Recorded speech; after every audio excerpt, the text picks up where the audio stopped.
the story of a victory on the frontiers of flight.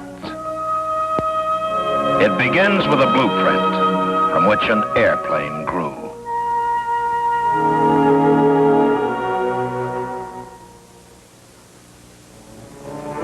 A new kind of airplane with a three-pointed wing, like the Greek letter delta, with another big triangle for a fin. Its Air Force number was XF-92A. X for experimental, F for fighter. A very fast fighter if predictions came true. But there was much to learn. It was 1948, a long time ago as time is counted in aviation. And not much was known about flying at the speed of sound. To get the feel of this new kind of wing, high-speed runs were made on the flat desert at Edwards Air Force Base under strict military secrecy. At last, the first flight was at hand. Would this new wing be a success or a total flop, as some skeptics insisted? It was up to the 92A to find the answers. The date, September 18th, 1948.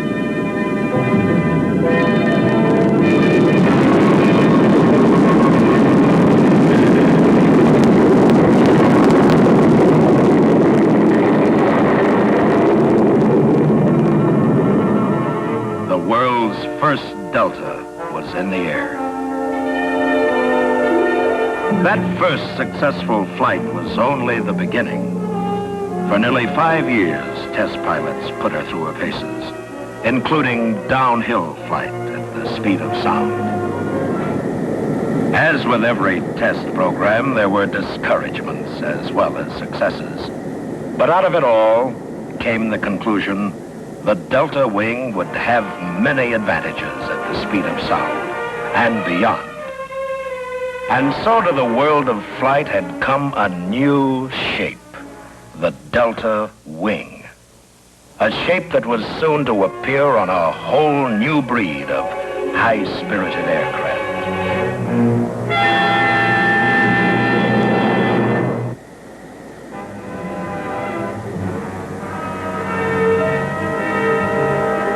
Meanwhile, other Convair designers were at work on a different project, a new type of seaplane fighter.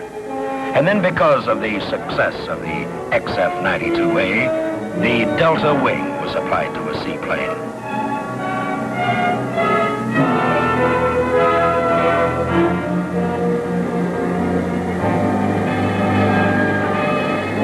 The world's first jet seaplane, the Sea Dart.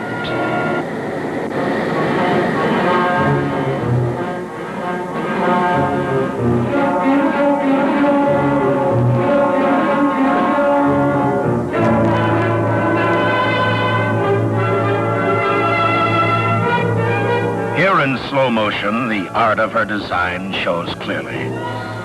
Spray is thrown to the sides, away from the air ducts that feed the engines. Water skis quickly lift the hull off the water for easier takeoff. Behind, a cloud of steam from the jet blast of her tailpipes.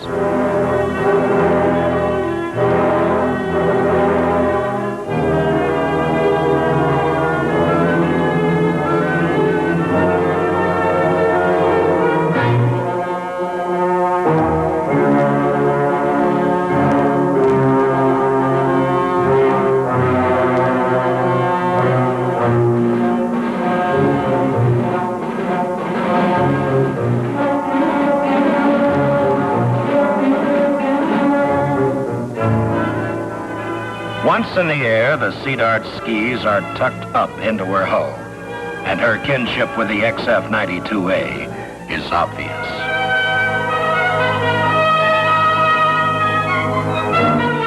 This Delta wing was the flying wedge that split the sound barrier and gave to the Sea Dart the title World's First Supersonic Seaplane.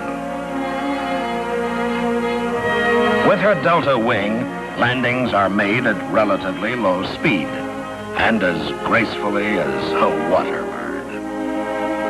And her speed is matched by utility. For her, every sizable strip of water is a ready-made landing field. Bays, lakes, rivers, the Sea Dart can land on them all.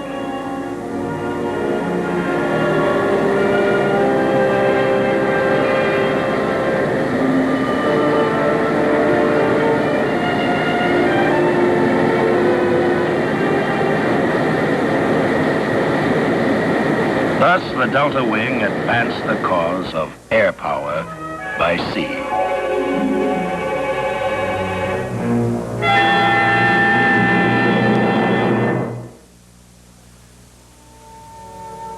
One of man's longtime dreams is an airplane that would take off straight up.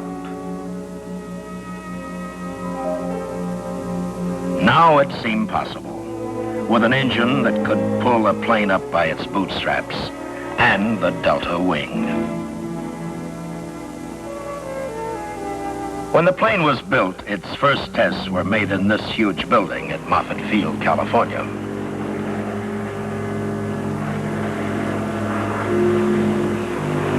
It was nicknamed Pogo Stick, officially Navy XFY-1.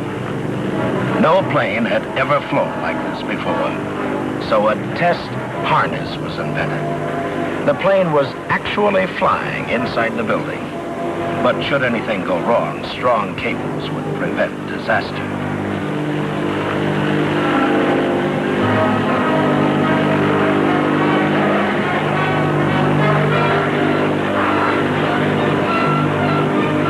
All went well, and Pogo Stick was ready for free flight. Straight up, the first in history.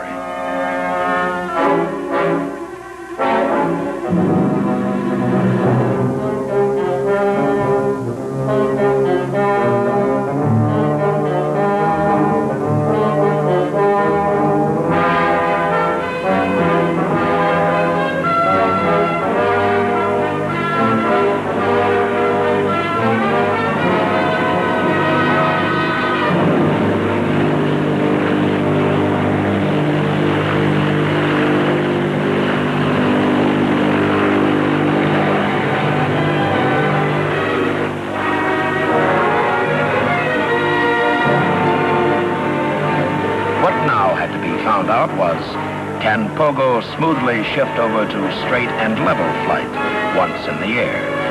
This is where the Delta Wing is so important. For with this wing, a stall is next to impossible. Here is an airplane that can operate from the deck of a ship, from a clearing in the jungle, or the top of a big building. Yet in flight, it probably is the fastest propeller fighter ever flown. To land, Pogo points its nose skyward. With an ordinary wing, there would be great risk of a stall, and the plane might fall out of control. But with the Delta Wing, it is a graceful maneuver, almost like penmanship in the sky.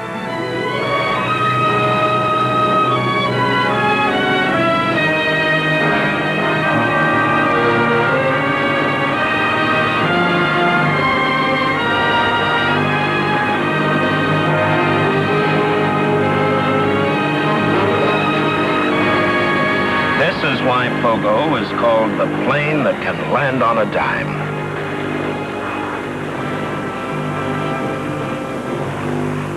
And its wing stems straight from the Delta XF-92A.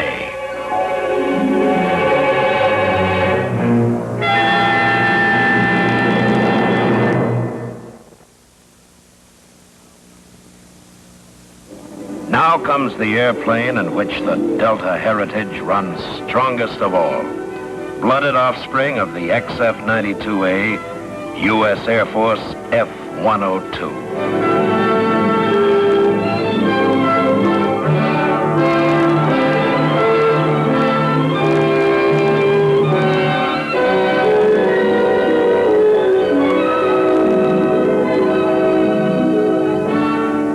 She will go into service with Air Defense Command, U.S. Air Force, on the team that guards our nation from enemy attack. This distinguished team includes not only people of the Air Force, but civilians, serving as aircraft spotters and in the filter centers, keeping watch on the ramparts of freedom. And this plane will be the instrument of that team.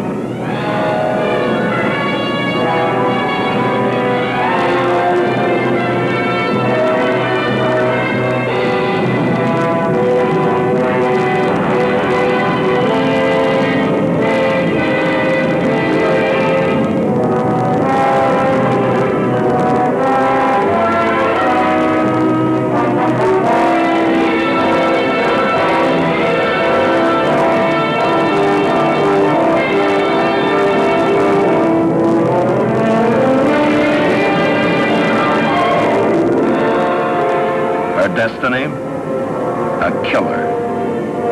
Under that sleek skin, there lies the electronic magic of her deadly trade. Sensitive radar to sniff out an enemy in the reaches of the sky, by night or day, in cloud or storm. And a lethal cargo of armament to fling into the vitals of an enemy, with her very own special brand of electronic wizardry. All in all, an airplane calculated to give pause to any enemy who might have designs on our country.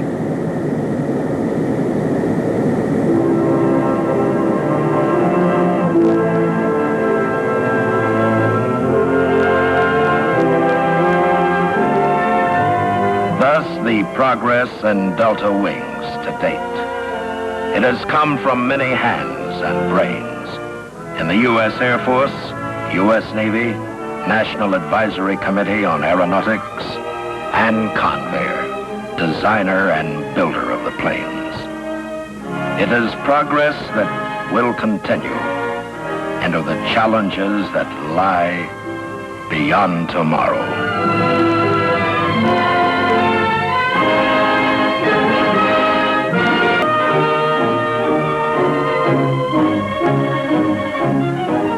Brown Field, located 16 miles from Convair, San Diego, and just 1/2 mile north of the international boundary between Mexico and the United States, has been chosen as the site for the second phase of the XFY-1 flight test program. The XFY-1, the first airplane wherein the thrust of the propellers exceeds the weight of the airplane, and the first to take off vertically, is powered by a muscle-packed turboprop engine. This power plant drives contra-rotating propellers, each of which is 16 feet in diameter. The XFY-1 airplane features the advantages of the Delta Wing, a design now successfully used on 3 other high-performance aircraft currently in advanced stages of development by Convair. The Delta Wing is used because of its ability to pull into the vertical without stalling. The XFY-1 first flew in June 1954 inside the huge Moffett Field dirigible hangar. For these first operations, the airplane was contained in a tethering rig mounted in an area of the hangar where the overhead clearance is 184 feet. These tethered operations permitted the safe simulation of free flight and afforded an opportunity to thoroughly familiarize the pilot with the airplane's handling characteristics.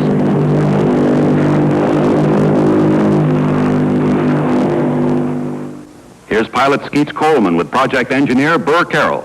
Coleman has had extensive experience in helicopters and practically all American fighter craft. Let's ask him about this morning's flight. What's the flight plan today, Skeets? We expect to take off at takeoff power and immediately begin the transition to the horizontal. We hope to have this accomplished by 200 feet, at which time we'll start a normal climb up to about 4,000 feet. Well, Skeets, it's obvious that once you make the transition to horizontal, you are committed to reverse that transition to vertical in order to land. What preparations have you made to familiarize yourself with the technique required? As a result of about 100-odd operations in both the tethering rig at Moffett and the pre-hover operations here at Brown Field, we feel we know a lot about the handling characteristics of the airplane. Essentially, what is your procedure for landing? We expect to make a normal approach in a conventional flare-out. However, at this point, we're going to depart from the conventional procedure. and take advantage of the lift characteristics of the delta wing. As we rotate to the vertical, the propeller will take over the lift and will make a normal touchdown. Excuse me, I have to go.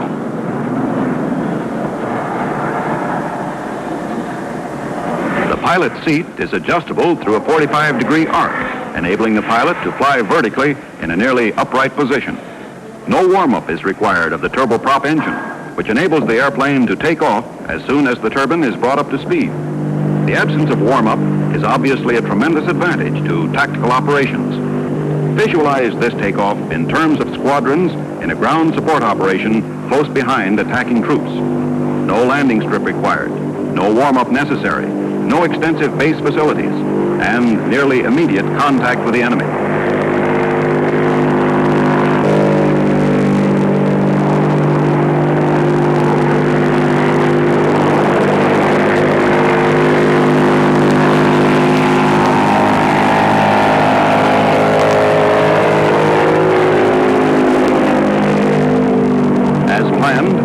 Makes immediate transition to level flight and begins his climb to 4,000 feet. For the moment, this airplane has lost its special identity, except for that big vertical fin.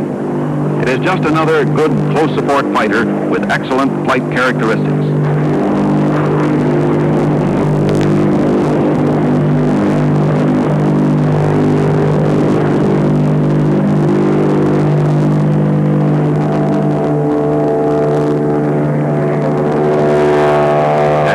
T-40 engine of 5,500 estimated shaft horsepower drives the contra-rotating propellers. The huge blades absorb this power to produce an excess of 17,000 pounds of thrust, which makes possible the vertical takeoff of the XFY-1. The propeller wash induced is sufficient as well to actuate control surfaces, even when the airplane is not in motion. In this airplane, as in the other delta wing aircraft, movable surfaces known as elevons attached aft to the wings combine the control effects achieved by ailerons and elevators in conventional airplanes.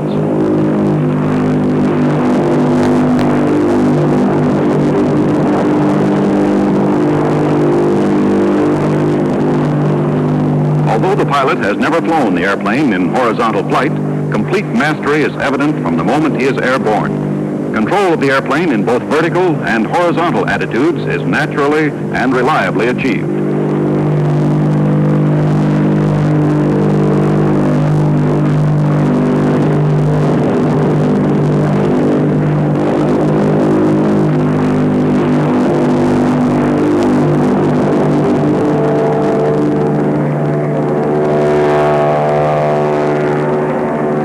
Although this is no high-speed test, and no radical maneuvers are desired in a first flight, the XFY-1 pulls away from the chase plane with ease. This is both the slowest and the fastest propeller-driven airplane in history.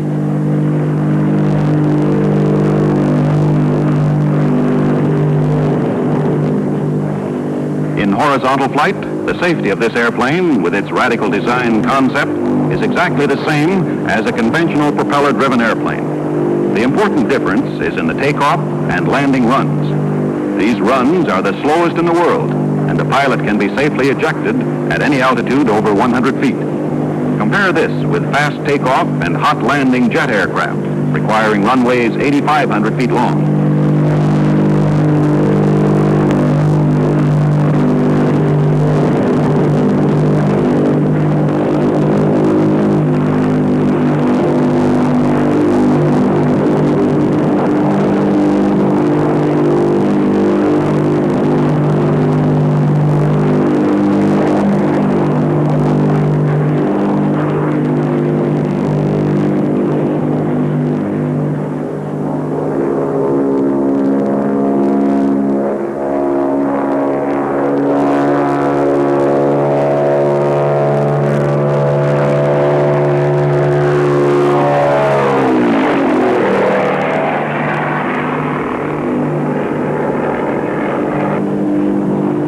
The approach for the landing. Notice the relatively slow speed at high angle of attack, which is normal for delta wing aircraft.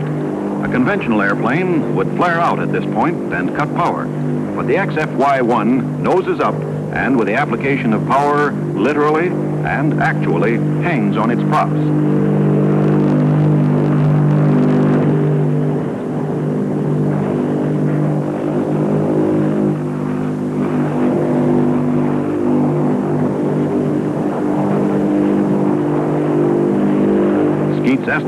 how this maneuver would be executed has been confirmed. And now for the letdown.